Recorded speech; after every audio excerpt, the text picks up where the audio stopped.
Hey guys, this is Shweta. Welcome back to BioCard. Today we are going to discuss about the general feature of herd mania, which is a chapter of BSc second semester zoology. So, without wasting any time, let's start. First of all, we are going to discuss about habit and habitat of herd mania. So it is solitary sessile and marine means ये जो होते हैं ये solitary होते हैं means group के form में नहीं रहते हैं इंडिविजुअली अपना लाइफ सर्वाइव करते हैं सेसाइल होते हैं मतलब मूवमेंट्स हो नहीं करते किसी एक सबस्ट्रेटम से अटैच होकर ही ये अपनी पूरी लाइफ सर्वाइव करते हैं ये मोस्टली मराइन होते हैं it is found in Indian sea Pacific and Atlantic at a depth of 5 to 15 fathom ये जो है मराइन वाटर में जैसे कि इंडियन सी पैसिफिक अटलांटिक में पाए जाते हैं और कितनी गहराई में पाए जाते हैं 5 से लेकर 15 पैंथम की गहराई में पाए जाते हैं मतलब कि ये समुद्र में नीचे 5 से 15 पैंथम गहराई में पाए जाते हैं it is found attached with its foot embedded in a sand और रॉक जैसे कि हमको यहाँ पे देखने को मिलेगा कि ये हर्डमैनिया का एक डायग्राम बना हुआ है तो इसमें ये इसकी बॉडी है बॉडी का ये जो पोर्शन है ये इसका फुट है ये जो फुट वाला पार्ट है ये किसी न किसी सैंड या रॉक से अटैच्ड होता है उसी में एम्बेडेड रहता है एम्बेडेड मतलब उसी में धसा हुआ रहता है जिससे कि एक ही जगह पर अटैच होकर अपनी लाइफ सर्वाइव करता है नेक्स्ट अगर हम बात करें एक्सटर्नल फीचर की तो द हर्डमैनिया इज रफली oblong the size varies and is about 10 centimetre long 7 centimetre broad and 4 centimetre thick Herdmania की जो आपकी बॉडी की शेप है वो रफली ऑब्लॉन्ग शेप की होती है और ये जो होती है इनकी जो साइज है वो वेरी करती रहती है मतलब कि अगर अगर अप्रॉक्सीमेटली अगर देखिए तो ये 10 सेंटीमीटर लंबा होता है 7 सेंटीमीटर चौड़ा और 4 सेंटीमीटर इसकी मोटाई होती है कलर जो होता है इनका ये पिंकिश कलर के दिखाई देते हैं जब ये जीवित होते हैं लेकिन जब हम इन्हें लैब में या किसी में प्रिजर्व फॉर्म में रखते हैं तो इनकी जो कलर होती है वो चेंज होकर येलोइश कलर में कन्वर्ट हो जाता है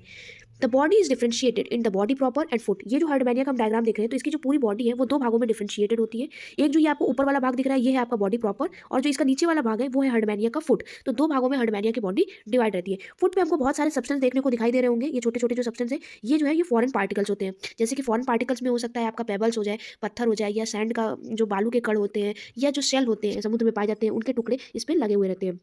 the free part of the body is covered by test और ट्यूनिका इसकी जो पूरी बॉडी होती है हर्डमैनिया की वो आउटर सरफेस पे एक कवरिंग से कवर्ड होती है जिसको हम लोग टेस्ट या ट्यूनिका नाम से भी जानते हैं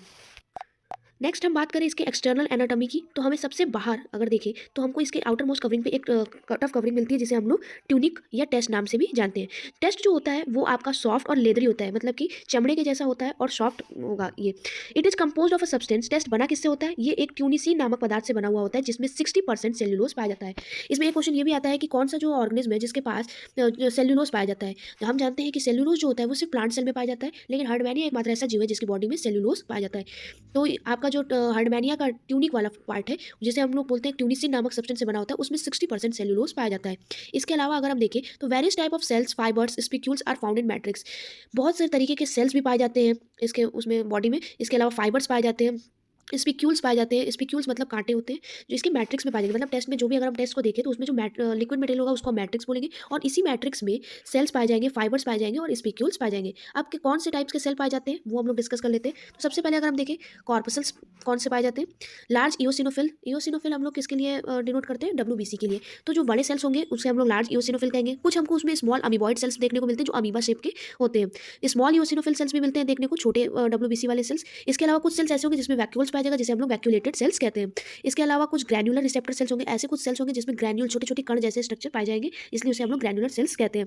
इसके अलावा आपका स्मॉल ब्रांचेस नर्व सेल छोटी छोटी नर्व सेल्स पाई जाएंगी शाखा जैसे निकली हुई स्क्वैमस एपिथेलियम सेल्स भी इसमें पाया जाता है नेक्स्ट बात करें इंटरलेसिंग फाइबर की तो सेल्स के अलावा कुछ फाइबर्स भी पाए जाते हैं this form the fine network of पतले पतले धागे जैसे स्ट्रक्चर पाए जाते हैं जिसे हम लोग इंटरलेसिंग फाइबर कहते हैं इसमें से जो ये कुछ जो होते हैं वो स्मूथ मसल फाइबर होते हैं फाइबर के जैसे दिखाई देते हैं और कुछ जो होते हैं नर्व फाइबर के जैसे देखने में लगते हैं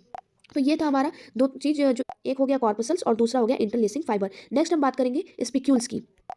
कॉर्पसल्स और आपका इंटरलेसिंग फाइबर के अलावा पूरी बॉडी में ब्लड वेजल्स भी पाया जाता है इसके अलावा स्पिक्यूल्स पाया जाता है स्पिक्यूल्स अगर देखा जाए हर्डमैनिया में तो दो तरीके के पाए जाते हैं और काफ़ी ज़्यादा नंबर में ये पाए जाते हैं और ये बने जो होते हैं वो होते हैं कैल्शियम कार्बोनेट के इसीलिए इन स्पिक्यूल्स को हम लोग कैल्केरियस स्पिक्यूल्स भी कहते हैं अब दो टाइप के जो स्पिक्यूल्स होते हैं वो एक उसमें से होता है माइक्रो स्क्लेयर्स और दूसरा होता है मेगा स्क्लेयर्स नाम से ही पता चल रहा है माइक्रो मतलब छोटा मेगा मतलब बड़ा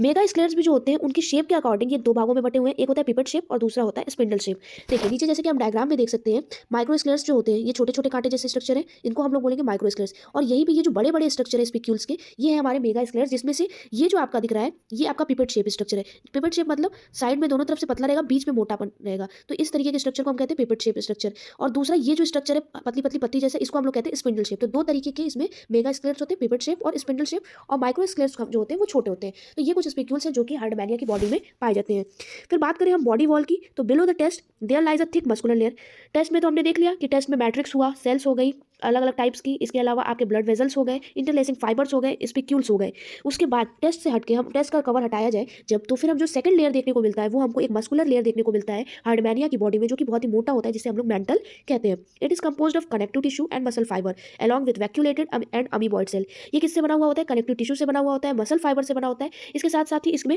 वैक्यूलेटेड और अमीबॉइड सेल्स भी देखने को मिलते हैं। जो आपकी मेंटल की लेयर होती है वो थिक होती है एंटीरियर रीजन में। हार्डमैनिया की बॉडी में जो एंटीरियर रीजन होता है उसके उस जगह पे अगर हम देखेंगे तो मेंटल की जो कवरिंग होगी वो थोड़ी थिक होती है as compare to posterior region की। पोस्टीरियर में जो मेंटल की कवरिंग होगी वो थिन कवरिंग पाई जाती है, वहीं एंटीरियर रीजन में जो मेंटल की कवरिंग होगी वो थिक कवरिंग पाई जाती है। सो ये था कुछ जनरल फीचर ऑफ हार्डमैनिया, जो कि आई होप सो आप लोग को समझ में आया होगा। ये आपका हार्डमैनिया का डायग्राम है, एक बार इसको हम अगर फिर से देख लिए तो ये हार्डमैनिया की जो बॉडी है ये हमने आपको बताया था कि दो भागों में बटी हुई है। एक ऊपर वाले भाग को हम कह देंगे बॉडी प्रॉपर, नीचे वाले भाग को कह देंगे फुट। फुट में कुछ फॉरेन पार्टिकल्स लगे रहते हैं जैसे सैंड, पेबल्स और आपके जो भी शेल्स हैं जो समुद्र में पाए जाएंगे वो आपके लगे हुए रहते हैं, जिन्हें हम फॉरेन पार्टिकल बोल रहे हैं। इसके बाद अगर हम एक चीज़ देखने वाली है कि जो हार्डमैनिया की बॉडी है इसमें अगर ये एंटीरियर एंड है तो ये पोस्टीरियर एंड होगा, ये डॉर्सल होगा तो ये वेंट्रल होगा, मतलब क्रॉस सेक्शन में ऐसे होगा आपका। एंटीरियर इधर तो क्रॉस इसके पोस्टीरियर होगा, डॉर्सल इधर तो क्रॉस में इसके वेंट्रल सरफेस होगा। इसके बाद अगर हम देखें तो इसका जो बॉडी प्रॉपर वाला भाग है इसमें दो अपर्चर पाए जाते हैं। एक होता है इसमें ब्रैंकियल अपर्चर और दूसरा होता है atrial aperture. Branchial aperture branchial siphon से प्रोड्यूस होता है, मतलब कि ब्रैंकियल साइफन जो है वो जाके खुलता है एक छिद्र जिसे हम लोग ब्रैंकियल अपर्चर कहते हैं। और एक ट्यूब लाइक स्ट्रक्चर होता है एट्रियल सिफोन। एट्रियल सिफोन एक मतलब इसकी जो ओपनिंग होती है इसको हम लोग कहते हैं एट्रियल अपर्चर।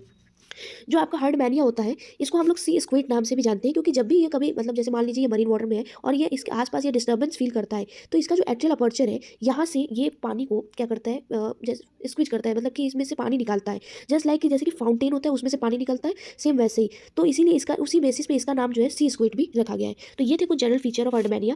होप सो आप लोग को वीडियो समझ में आई होगी। अगर आपको वीडियो अच्छी लगी हो, if you like this video do like, subscribe to my channel and hit the bell icon. Thank you.